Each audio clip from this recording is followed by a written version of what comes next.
Happy Lent 2025 to one and all. Let's get right into it.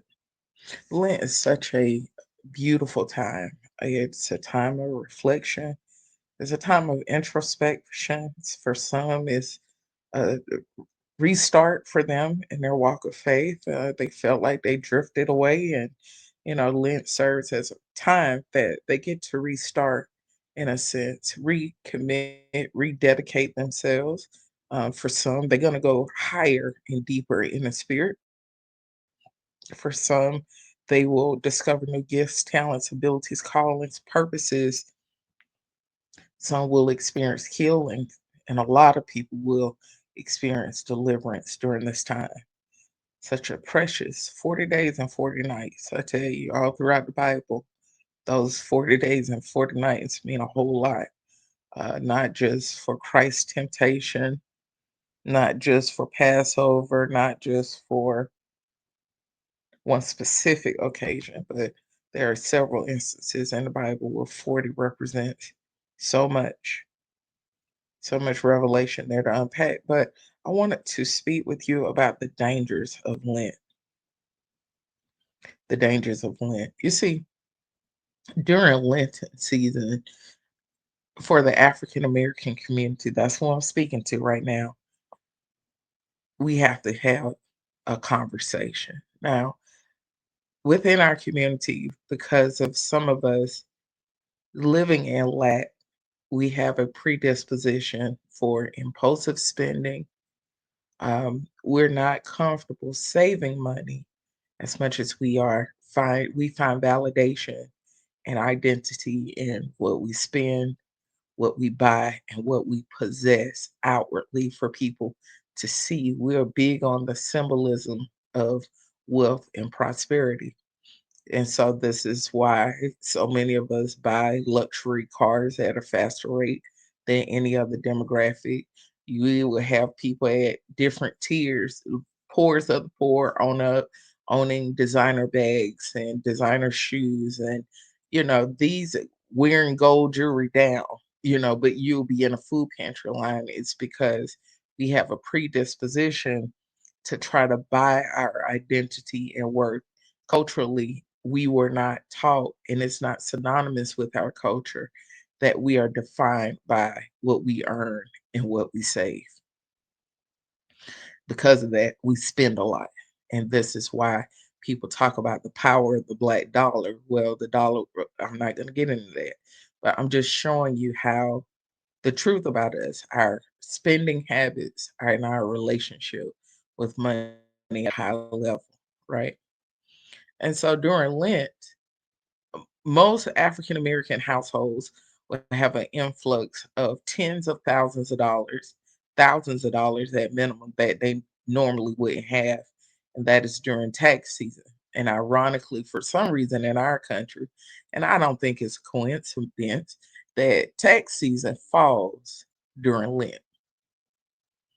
The entire tax time, it's during Lent, right?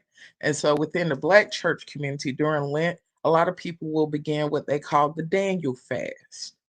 They'll begin on Ash Wednesday, right? The Daniel fast. And with the Daniel fast, you're not doing any sweets, you're not eating out, you're doing vegetables, you're not doing any pork, you're only drinking water. And then you have some who fast doing dry fast during this time as well, where sometimes they're dry fasting the first half of the day or the last half of their day, or certain days of the week. They are straight up doing nothing but dry fasting and praying during that time. This is the way they commemorate Lent. Now, depending on the denomination, depending on the church itself, your independent church home, the way they carry out that fast varies. And it also depends on the individual. Those with health conditions are encouraged to not do anything in a manner that will put their health at risk. Meaning, if you're diabetic or you have hypertension, you may not be able to fast in the same manner as everyone else. However, you are to observe in whatever way that you may be able to sacrifice. When the body's depleted of nourishment, when you are at the brink of starvation, or your body's responding to not having the sugar, starches, it's going to find a way to get that dopamine that's released when you usually eat, right? That satisfaction, that fullness that you feel, your body's going to find a way to get it, all right? And so then you have to remember that some people during that time, you are not making clear financial decisions because your lack of nourishment, your lack of water, your lack of hydration, key vitamins that your body need, decreased magnesium will cause you to frivolously spend. This goes into church. All of a sudden, hey, we need people to give 500, 400, 200, 300, 1,000, 2,000, 3,000, whatever. You've been dry fasting. Your brain isn't functioning the way that it's supposed to because it doesn't have the key nutrients that it needs to help you process information and make rational decisions. This is the danger of Lent. I am not against giving. I believe that our structure for giving and sustaining ministries has had to change. I've implemented different things. I've helped ministries implement different things to help them to be able to generate the revenue that they need to keep their church doors open, because the traditional method of tithing as it was in historically in the Black church has been abused. Implemented in the Black church has been abused. Someone sent me a video of Marvin Sapp, and I can tell you he's going to end up in court somewhere. You cannot close doors, lock doors, or keep people in a building and shake them down for their money. The level of anxiety those people felt, the level of fear that they felt, the level of intimidation, he abused his power by doing that. It was a selfish, greedy act. That's it. All he was thinking about was money. I want to see the people bring the money. That's pride. If you're going to be up here, you got to give at least $100. That's why the music ministry in Black American churches has died. It's because people wanted to buy the mic, and churches allowed it. They didn't care how dirty and carnal they were living. They just wanted somebody who sang well, and that was it. That's all they cared about. They sound good, but their heart wasn't good and their spirit definitely wasn't right. But see, leadership didn't care. I'm paying you, you're gonna be there. I'm paying the musicians like you paying for musicians at a club. And then you get up and you the act, right? And you done paid them to be up there. But in church, the people got to pay to be up there, or they can be replaced because somebody else will pay $100, but they might be an alcoholic, they may be a dealer, they may be a drug addict, they may be abusive. You get what I'm saying? They may be an extortionist, they may be a criminal, all kinds of stuff. But if you got the money to get up there to stand and sing, then you can get up there and stand and sing. But I can tell you, I can see court and arrest and all kinds of stuff in his future. Oh yeah, you can't do things like that. You probably never noticed, but in certain business transactions, you can't even have the door closed. Or you feel the person feel like they can't escape or run or anything like that. You can't even do that. When you go to the bank, and the next time you in the bank and you're sitting in the office, handling your business in the bank, when you have certain things you're doing, just pay attention when you're sitting there that is glass and you can look out. It's for you to have a feeling of openness and freedom and the ability to leave if you wanted to. So you didn't feel trapped. It's so you can always be conscious or where you could look, your mind can be distracted. You can change your mind and get up and leave. That's why they're designed that way. Yeah. When you sign in certain documents, you probably never even notice the door is still open so that you have the right and liberty to change your mind. I feel sorry for anybody who gave to them. I wouldn't have moved. I would have actually just walked out the back door. I wouldn't have cared. I would have probably walked down to the front and probably did a drop kick and then turned around, did an about face, and walked out the back without even thinking about it. The dangers of Lent. How many people were sitting in there and they were fasting because he called a fast? How many people were sitting in there? If he's that hard up for money, he should have came out with a new album. He should have wrote a book. He should have started a business or something to get the money that he need. That's how that goes. But see, you can't think that way if your heart is not in the right place. And one thing I know about the Lord, when you're having hard financial times, see, one thing about God, money is easy for him. It's so easy. Getting people saved and born again is hard. Getting people to commit their life to him is hard. But money is easy. That's not hard at all. It's not uncommon. It's all throughout the Bible. You need a business idea or something. The Lord will give it to you and it'll prosper. But see, when things start drying up around you, your resources and stuff, it's not just about the economy, it's about the spirit in you. Because there are a lot of ministries right now.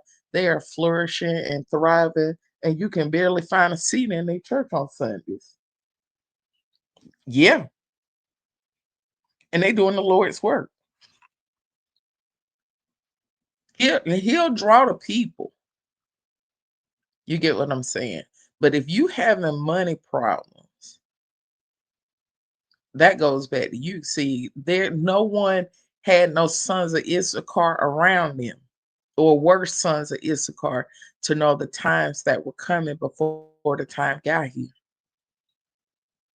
So everybody and knocked off their cue right now and knocked off their square right now. Nobody saw what was coming with COVID. No sons of Issachar in the land, not one of them. Not one of them. Isn't that something? And that tells you a whole lot.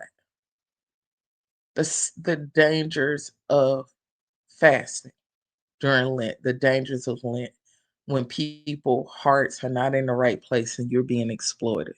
And you're very vulnerable physiologically and spiritually. Because if you're in bondage to something that's dealing with your money, as far as you having some kind of compulsion or spending or God trying to need to deal with you about something. You see, you won't be able to see that if you've made money your idol and your God. You won't be able to recognize that if you're sitting under a leader who tell you to sow so you can get what you want. You will stay in that bondage to mammon because the leader operating as a prophet for mammon to give them your money so that you can continue compulsively spending with your money. That's not God's way. God don't want you to worship money. He wants you to worship him in spirit and in truth. And thinking that money is the only thing that you need to prove that God loves you is a lie. There's a lot of people walking around right now with all kinds of conditions. They would give anything, all the money they have, to be able to be well again, and they can't. But see, we don't even talk about healing no church at all because see, they actually be lined up right for something like that to come through him or lives up. Because the God they serve, everything is okay. You can do whatever you want. You can have whatever you want. It's your world. It's all about you. It's not even about God. As long as we can get them bills paid, you ain't got to worry about nothing else. We ain't worried about your soul. Your soul must be good. You get money, right? Yeah, your soul good.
out. It's the weirdest thing, guys. I'm not kidding you. It was super weird just now.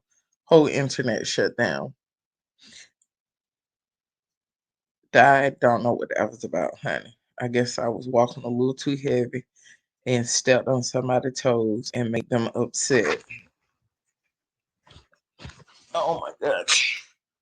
I don't know what that was about, darling, but I'm about to skedaddle. I hope that you've enjoyed this message. I do have something I need to tell you real quick before I go. So, on December 26th, 2026, I am planning to have my wedding. So, yes, I'm getting remarried. Um, it's one of my friends I've told you about previously. I just stopped talking about it. It's been over a year now. Um, and I am engaged. So I am I'm happy about it. I'm not butterflies. Um, I'm not like I was when I was in my 20s when I first got, engaged to my ex-husband. It's not that same feeling. There is more of a feeling of safeness, of um, security, a great deal of peace that I I can't describe. I can't describe it. I don't feel like it's me on speed or something. Like that's how I felt before. Just like it just feels like you're on speed. You've taken some kind of sex drug where you're constantly having sex all the time, and you just a rabbit. I get I mean, what else can I say? Being 21 and getting married, so you just it is what it is. So um this is very different, and it's been a learning experience for me. It's very refreshing to be able to say I'm with someone who understands me, and I don't have to always keep trying to help them understand why I am who I am and how I function. And not only that, it feels good to not be in a space that I feel like someone are trying to make me in their own image, or being around someone I feel like um, they feel like they can um, buy the relationship and forego character, integrity, loyalty, honor, faith, love, dignity, respect. So, when a person don't value those attributes, the relationship it has a bit of an echo in it, where one person really um, believe and stand for, invest in, truly love, honor, respect, dignity, believe in family, believe in closeness, believe in these things so much according to what the word has said and shown so many times. So to be with someone who are just organically, naturally, culturally that way, and they don't have to learn it, it's it's a breath of fresh air. I do want to have another conversation about it on another video, and I will. Just the differences I've noticed since I've been with him, and the differences I've noticed in the track that we've taken with our relationship, and how it culminated to a proposal. So I'll do another video on that. That's another reason why I have been busy. That's another reason I've been busy. I've been spending a lot of time with him, a lot of time with his family, and um, just, business and stuff too. So um it's been a lot. But and I noticed the level of support during my dad was so different than I'll get into that on another video. But yeah, enjoy. Love you guys. I can't wait to hear your comments, read your comments. Um, if I were near you, I would squeeze your cheeks and give you a hug.